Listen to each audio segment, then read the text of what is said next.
Okay, try and tell me you didn't know this vlog was on its way. The definition of irony.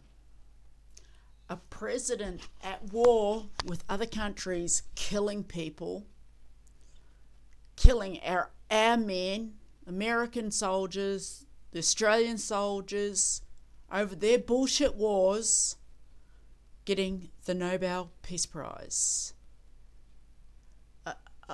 I'm dumbfounded. There's nothing I could say, and to tell you the honest truth, I think the whole world is dumbfounded, and how this man could even accept it. It just goes to show, really, that anybody can be paid off, because, let's face it, somebody had to be paid off in order for this to happen, because it defies logic. And you speak to anybody out there, you talk to any politician, anybody in the shops, anybody anywhere, and ask them about this, and they will be shaking. Even the most ignorant people of politics will be shaking their head. How on earth does this man get the Nobel Peace Prize? All he's done is carried on Bush's bullshit. The whole thing's bullshit. The other thing is, Di, thank you very much for sending me that link 2 weeks ago. I wish I had stood up and taken more notice of it at the time. Di sent me this link, and when she sent it to me, I read it, and I thought, this must be a joke, or I didn't really take it seriously, because I couldn't imagine that it would be real, and that was that they were going to bomb the moon. It's not enough they're fucking up this planet, but they want to fuck up the very thing that sustains this planet. The sun and the moon sustain this planet, and they're screwing with it. And I would like to say they're screwing with Mother Nature, but it's outside our realm, so they're screwing with the status quo.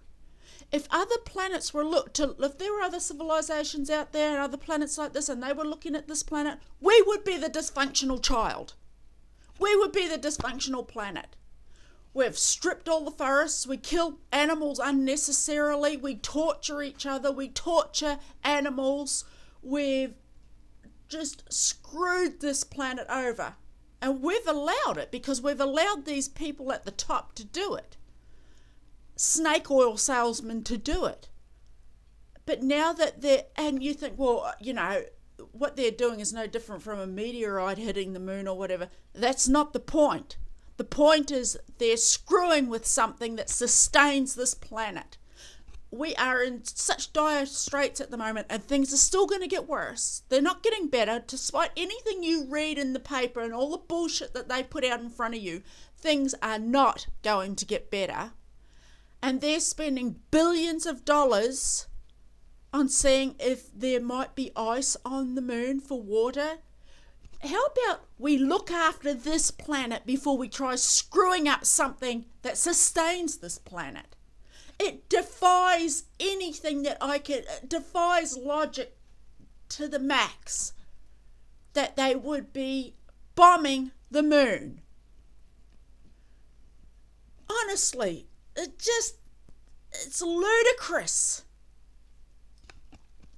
The other thing I was going to talk about was I was quickly reading in the paper, online, Murdoch is having a go here. Here it is.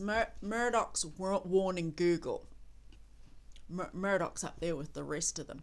He's just a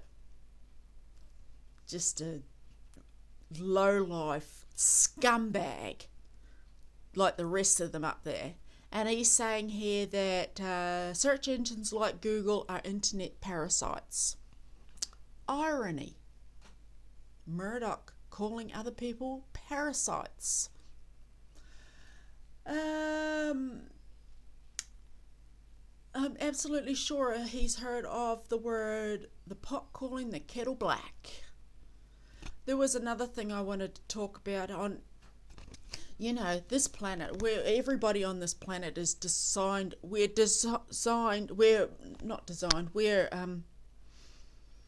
brainwashed into thinking what we got to do is screw the next person over.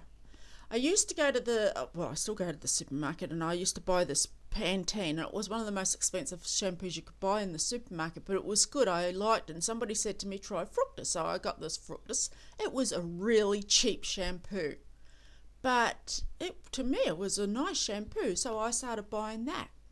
Then along comes Choice magazine. They decide to do a survey on shampoos. They put all these shampoos in different bottles and give it to hairdressers, and the hairdressers was to say which one they liked the best.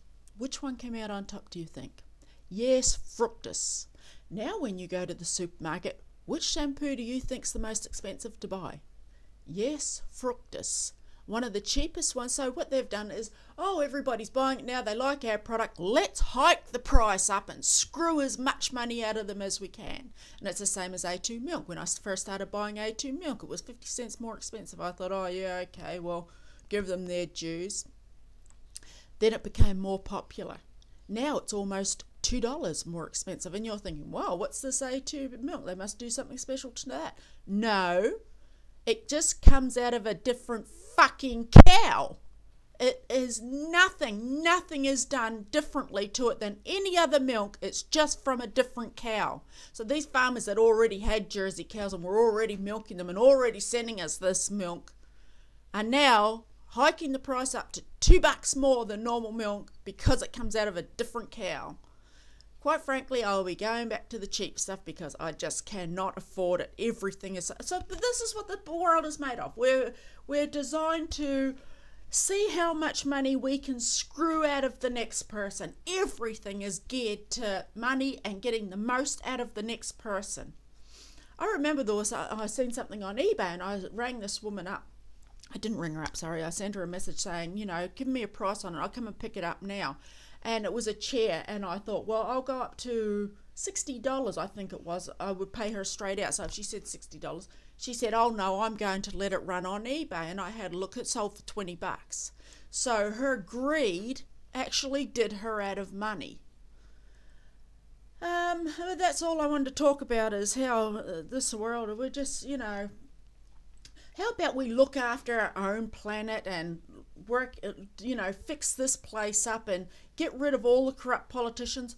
They want to thin out the population. Well, if they killed off all the corrupt politicians, there goes half the population right there. And if you think politicians aren't crooked, then why is the world in the state it's in now? That's all I have to say. It's an absolutely beautiful day here. I'm going out to do some gardening. All my vegetables are starting to come up. I've got lettuce and beans. I've got beautiful beans growing out there. Great big bean plants this high.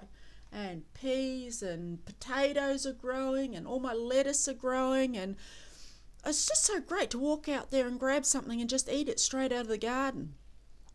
Well, that's all for today, guys. You smile and have a nice day.